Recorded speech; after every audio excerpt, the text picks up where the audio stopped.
Welcome back, everybody, to part 2 of our reaction series to Epic History TV and History March's combined collaborative effort on the Napoleonic Wars. I thank you so much to everybody who really seems to have enjoyed part 1. Thank you to all the great feedback we had. So far, things are good on the copyright strike front. Nothing has happened, but after this part 2, I am going to take a little bit of a break from this series just to make sure there are no issues. Because I don't want to get 3 copyright strikes. So we'll see what happens. If you didn't hear me explain that, it's in part 1. I talked a little more about that. The link is in the description to take you to part 1 of my reaction. Also in the description is the link to the entire 6-part series, all in one video that I'm reacting to. A couple of things before we get into part 2 here. We're going to be picking up at the end of the Battle of Austerlitz, which is in the midst of the War of the Third Coalition. And a couple of comments that several people gave that I want to respond to that I think are excellent points. Number one, several of you pointed out the fact that Napoleon, by and large, had a very positive relationship with the United States of America at this time. This is a time when the U.S. has very nearly gone to war with France. And it was very narrowly avoided late in George Washington's second term, as well as during John Adams' administration. Thomas Jefferson is a very pro-French president, and he has a very positive relationship with Napoleon and their government. And it's during this time that Napoleon sells the Louisiana Purchase to Thomas Jefferson's government for something like $15 million, which was an absolute steal. Now, understand that large parts of what Napoleon is selling to the United States, the French don't actually control. Most of it's controlled by Native American tribes, and it'll be decades before the United States actually occupies a lot of that territory. But parts of what make up today, I think 14 different states were included in the Louisiana Purchase. Napoleon actually showed respect and honor throughout France when George Washington died in, I think it was 1799 that he died. So this is right after Napoleon has taken power through a coup that George Washington dies. Of course, it's probably 1800 before he even hears about it. So that was all a very positive thing. And actually, there's some interesting ties between the Bonaparte family and the United States. Napoleon's brother had a grandson, Charles Bonaparte, born in Baltimore, Maryland, who becomes the U.S. Secretary of the Navy and then Attorney General. I think he served in Theodore Roosevelt's administration, and he's Attorney General when the organization that will become known as the Federal Bureau of Investigation, the FBI, is formed. So Charles Bonaparte is the guy who starts the FBI, basically. So that's all kind of cool, and the Bonaparte and the United States, the Bonaparte family in the United States have a lot of history together. So let's go ahead and dive into part 2 and see what we talk about today. His army had taken more than 10,000 prisoners and captured 45 enemy standards. Thousands of dead and wounded of all sides littered the battlefield. So we're picking up a few seconds. Many left untended for days. A few seconds before we ended last time. The Battle of the Three Emperors, as it became known, was a crushing blow to the Third Coalition. As Russian forces retreated back to Russia, Francis I of Austria was forced to accept a humiliating settlement with France, agreeing to pay a 40 million franc indemnity and give up more territory in exchange for peace. But meanwhile, news had reached Napoleon of a disastrous Franco-Spanish defeat at sea off Cape Trafalgar. British Admiral Lord Nelson, at the cost of his own life, had masterminded a victory so complete that it ensured British naval dominance, not just for the rest of the war, but for the next 100 years. Think about that. In the midst of Napoleon winning this great victory on land, there's this crushing and really history-altering victory at sea for the British Navy.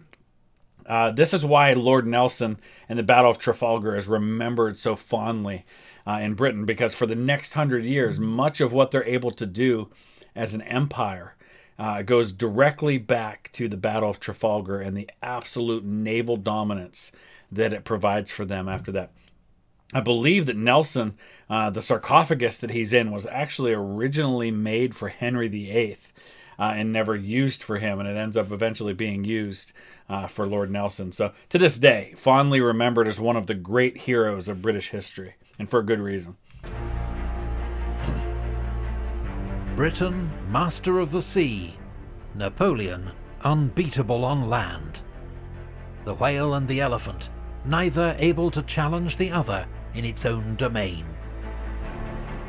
When William Pitt received news of Napoleon's victory at Austerlitz, he's supposed to have said, "Roll up that map of Europe, it will not be wanted these 10 years. A month later, Pitt was dead. But his warning that Europe faced another 10 years of war and upheaval was to prove prophetic.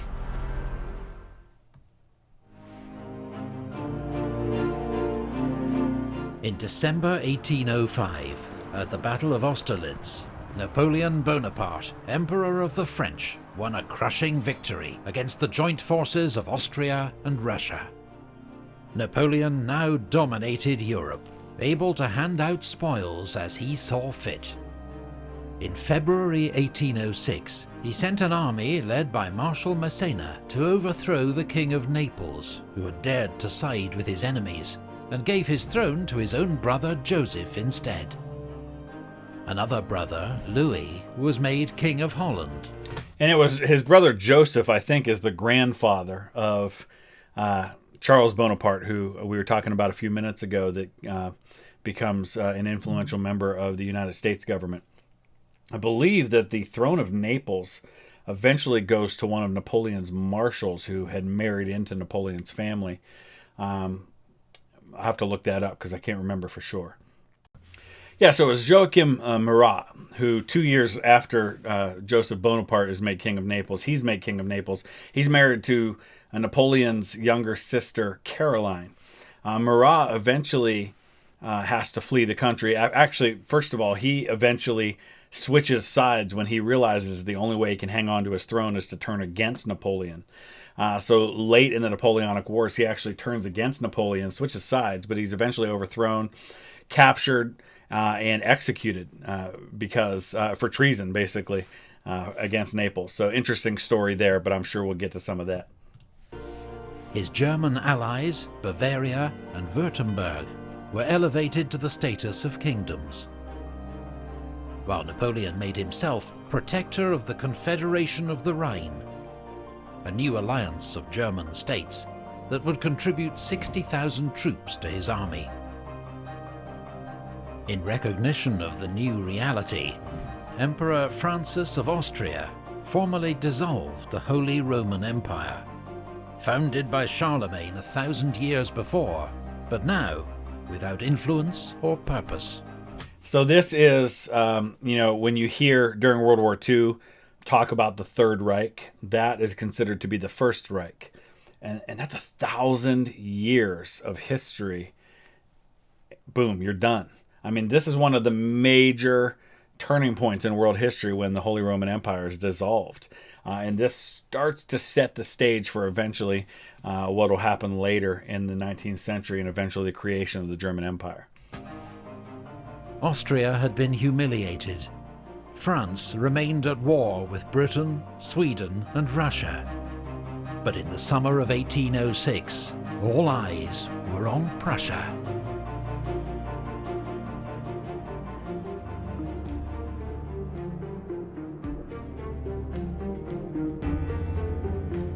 The Prussian king, Frederick William III, regarded Napoleon with deep mistrust and had been about to join the coalition against him when news arrived of its disastrous defeat at Austerlitz. He was heavily influenced by his wife, the celebrated and popular Queen Louise, who detested France and Napoleon. She led the influential War Party at the Prussian court. So, this happens a lot in history. People don't realize the influence that women whose names might not be well known in history have on these events. Abigail Adams was a tremendous influence on the American Revolution because of how she influenced her husband. And that should not be understated. And the same thing here. You've got a very influential woman leading the war party, who's basically behind the desire to oppose Napoleon. Margaret of Anjou basically led the Lancastrian side during the Wars of the Roses in England back in the 1400s. So there's been a lot of powerful women who maybe didn't have the title, or maybe who aren't remembered in history, but nonetheless had great impacts on these events. Matters came to a head over Hanover, a German state which had belonged to British King George III, been occupied by the French, and given by Napoleon to Prussia as compensation for other territorial changes. Now the Prussians learned that Napoleon had secretly offered to give Hanover back to Britain in exchange for peace. So yeah, the entire dynasty in England right now, in Britain, is the Hanoverian dynasty. And that goes back to the first Hanover king, who was Georg I, George I, who didn't speak a word of English. But there was an act that was passed that barred Catholics from inheriting the throne. So after the Glorious Revolution, you have William III and Queen Mary II, and then followed by them as Queen Anne. And then when she dies childless, the throne passes to the nearest German relative, or the nearest Protestant relative, who happens to be the German King of Hanover, George I. So George I, George II, George III, George IV, William IV, and then Queen Victoria are all part of the House of Hanover. But it's only when Victoria takes the throne that Hanover and Britain actually split into separate people, because in Hanover, female cannot inherit the crown. And so Victoria did not inherit the crown of Hanover. It went to one of her cousins.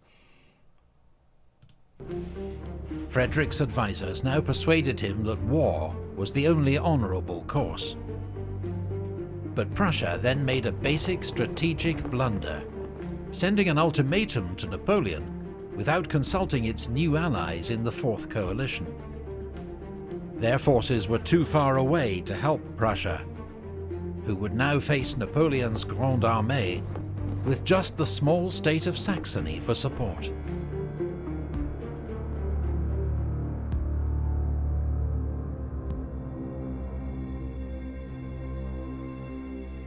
Yeah, somebody asked yesterday if this was the time in history when von Clausewitz was active, and yes, there you have it. He absolutely is. There's no point in having a coalition if you end up fighting by yourself, and we talked about this yesterday. Napoleon's best hopes always lie in being able to take on these nations one at a time, because he's always going to have the advantage in the numbers, and he doesn't even need the numbers. He's been outnumbered and he still wins. What these nations have to do is they've got to get these units, these armies together with one purpose on one battlefield, and they aren't able to do that until late in the Napoleonic Wars. In 1806, the Prussian army had a fearsome reputation that dated back 50 years to the reign of Frederick the Great. Napoleon, a student of history, regarded it with respect. But Prussia's army had been allowed to rest on its laurels. Its generals were old, its staff work hindered by bureaucracy and personal rivalries, its movements ponderous and predictable. Prussian soldiers, however, could be relied on to fight with pride and determination, while Prussian cavalry was regarded as amongst the best in Europe. In October 1806, Napoleon invaded Saxony with an army of 166,000 men and 256 guns. Yeah, and somebody else mentioned this yesterday, and that's another good point. Napoleon, one of the things that made him a great general had been his experience as an artillery commander. His early leadership experience came in charge of artillery in southern France, and that was where he first really made a name for himself. And so he used artillery in a different way than most people did. He would move it much more close to the front, where it could be actually right there with the infantry to support the infantry, rather than being held back because it was valuable and people didn't want to lose their guns. He would risk his guns in order to allow them to have a decisive influence on the battle. Advancing in 3 columns, the French crossed the mountain forests of the Thuringerwald along roads carefully reconnoitred by scouts and spies. Napoleon intended to threaten Leipzig and force a decisive battle with the Prussian army, which he believed was near Gera. The Prussians were, in fact, further west, concentrating near Erfurt, on the west bank of the river Saale. Its commander, the Duke of Brunswick, had hoped to threaten the flank of Napoleon's advance. But wrong-footed by the speed of the French, he now ordered a retreat north to find a new defensive line. So a good idea, but again, because Napoleon's army is broken up into these corps, and some of you correctly pointed out that you could trace his ideas for corps back to the Roman legions, which is an excellent point. They underestimate how quickly this 160-some thousand man army is able to move, and by the time they're in position to attack the flanks, it's already too late, and so they've got to regroup and reform. On the 10th of October at Saalfeld, Marshal Lannes' 5th Corps clashed with a Prussian advance guard, commanded by Prince Louis Frederick, the king's cousin. The Prussian force was routed, and Prince Louis himself killed in combat with a quartermaster of the French 10th Hussars. 3 days later, Lannes made contact with a large Prussian force near Jena and sent news to Napoleon. The French Emperor, believing he'd found the main Prussian army, rapidly issued orders for his corps to concentrate for battle at Jena.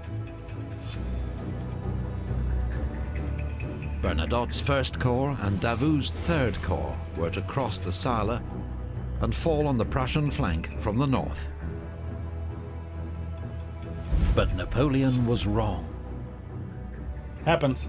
Lannes faced a 35,000-strong Prussian rearguard, commanded by General Hohenlohe. The main Prussian army, 52,000 men under the Duke of Brunswick, was further north, moving straight into the path of Davout's 3rd Corps. But here's the thing, even if the Prussian army is all in one piece, they still only have half the men that Napoleon does. This is a massive army they're facing. So even best case scenario, they're outnumbered 2-1.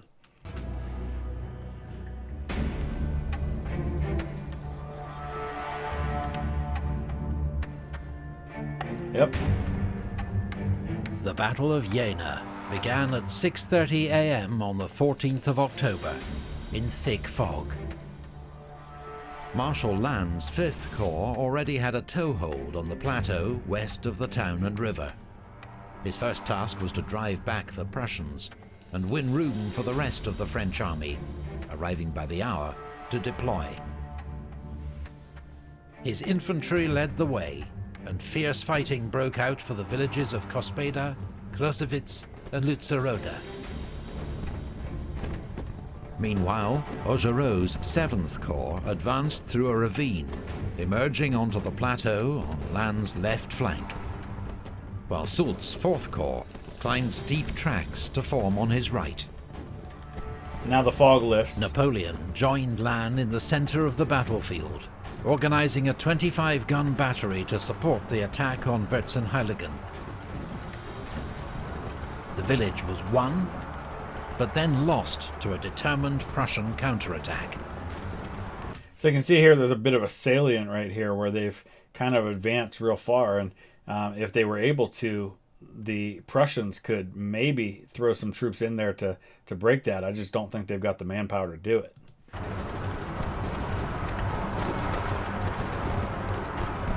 Look at all these French troops arriving. Around 10 a.m., Soult's infantry secured Clausewitz, but was counterattacked on its right flank near Rödigen. A decisive charge by Soult's light cavalry drove off the Prussians, routing their infantry and capturing 2 enemy colours. As 6th Corps began to arrive on the plateau, its fearless but impetuous commander, Marshal Ney, ignored orders and dived into the fighting around Vierzehnheiligen. So, you know, they mentioned a second ago about capturing the colors, and to some people, who are maybe only more familiar with modern warfare, that may not seem like a big deal. Okay, big deal, they got our flag. But it was a major deal. That flag was the regiment's identity. It was the way that on a confused battlefield with smoke and chaos and noise and death, that you could identify where you were supposed to be on the battlefield. That was a place for you to rally around. And if the person carrying that flag fell, it was an honor to be able to reach out and grab it. So much so that during the American Civil War, it was an automatic Medal of Honor if you captured an enemy's colors. That's how important this was considered to be.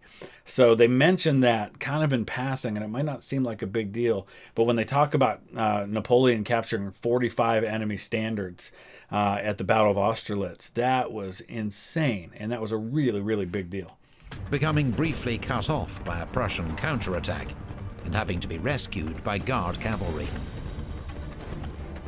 General Hohenlohe was expecting the arrival of 15,000 more troops under General Ruchel at any moment. Until then, he remained largely inactive, shoring up his line and ordering limited counterattacks. But he had run out of time. Napoleon had begun the day with just 25,000 men. By 12:30, a steady stream of reinforcements had brought his strength up to 96,000. There's that whole breaking up into corps, but being able to rapidly concentrate on an area. There it is again, being able to do that and making all the difference. Now, instead of being outnumbered, he's got a 3-to-1 advantage. As the Emperor rode past the Imperial Guard, one young soldier, eager to be sent into action, called out, "Forward!" Napoleon stopped and demanded to know who had spoken, then rebuked the soldier as a beardless youth who ought not to offer advice until he too had commanded in 30 battles. Know your place, boy. The boy. moment had arrived. Although the Guard, to its frustration, remained in reserve, the other French corps were ordered forward in a general attack. The Prussian army began to give ground. At first it kept its discipline, but then disintegrated into a general rout. Murat's cavalry were launched in pursuit, riding down and sabering hundreds of fleeing Prussians. That's Murat, who we just talked about. General Ruchel's 2 divisions finally arrived, at the worst possible moment. They briefly held up 5th Corps' advance, but were soon outflanked, broken up by cannon fire, and charged down by French cuirassiers.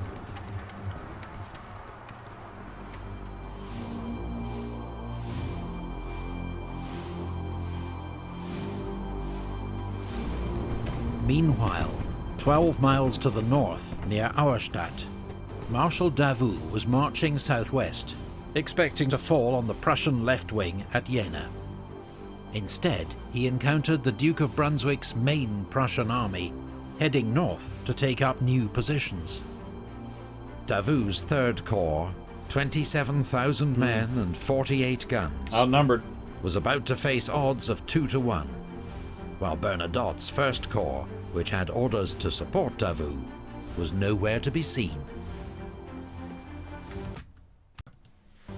Davout, nicknamed the Iron Marshal, showed no signs of alarm. He formed his 1st Division into a defensive line centered on the village of Hassenhausen, his infantry forming squares to repel a series of cavalry charges by General Blücher's advance guard. His other 2 infantry divisions arrived to strengthen the line, standing firm in the face of repeated Prussian attacks. But Prussian movements were slow and poorly coordinated, nor did they use their numerical advantage to try and outflank Davout. I was going to say, I'm just sitting here looking at this map, and I'm thinking, you've got the numbers, you've got twice as many men as him, get around his flanks, but for whatever reason, they didn't do that. At a crucial moment, the Duke of Brunswick was shot through the eyes, a wound that proved fatal. King Frederick William himself took command.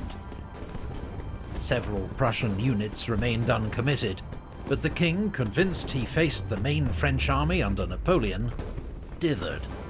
That's why they didn't try to Around outflank him. 1215, Marshal Davout counterattacked.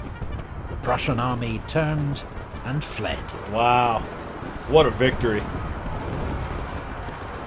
Davout had won a stunning victory against the odds, but at a heavy price.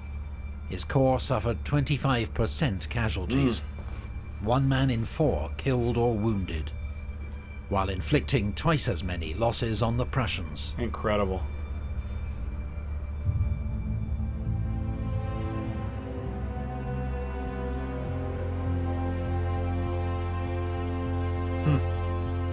When news reached Napoleon that Marshal Davout had engaged and defeated the main Prussian army, he reacted first with disbelief, then heaped praise upon the Iron Marshal, later awarding him the title Duke of Auerstadt.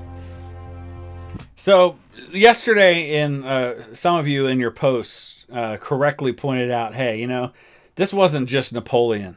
Napoleon had some incredible generals under him, and there's a perfect example of that. That guy, I mean, that's right up there with Napoleon in terms of great victories. This is the kind of stuff that we praised Robert E. Lee for in the Civil War, winning against 2-to-1 odds. You know, this guy didn't even know he was facing an army that big, and yet he wins a stunning victory. He counterattacks after holding the line. Incredible victory. He should be well known for this. He should be praised for this, what he's done, and Napoleon recognized it. Marshal Bernadotte, in contrast, was nearly court-martialed for failing to support Davout. Napoleon's army began a masterful pursuit of the beaten Prussians, giving them no time to regather their strength.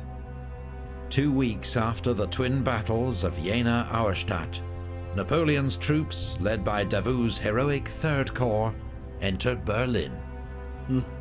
The next day, General Hohenlohe surrendered at Prenzlau. At Lübeck, General Blücher and 20,000 Prussians were driven out of the city in heavy fighting and forced to surrender, while 25,000 Prussians besieged at Magdeburg surrendered to Marshal Ney. Prussia's army had been devastated by a Napoleonic blitzkrieg. In just 33 days, Prussia had lost 20,000 dead, 140,000 prisoners, 800 guns, and 250 standards. This is Prussia. This is not some lackluster army. This is supposed to be one of the best armies in the world. And they just got overwhelmed by Napoleon's forces in a month. It's incredible. It's brilliant. It's you can't say enough good superlatives about this. So we're going to wrap it up right there. I think that's a really good spot to stop. I would love to hear your thoughts. This is not an area of history I would by any means consider myself an expert. I'm learning as we go with this. I haven't seen this before. So I'm interested to learn more. And if you have something to add to the commentary, to the story, use the comment section below. Hit that like button if you would. Make sure to go over and check out the original content and support them. It's well worth your time. It's one of the best history channels on YouTube. I highly recommend it. Thanks for watching.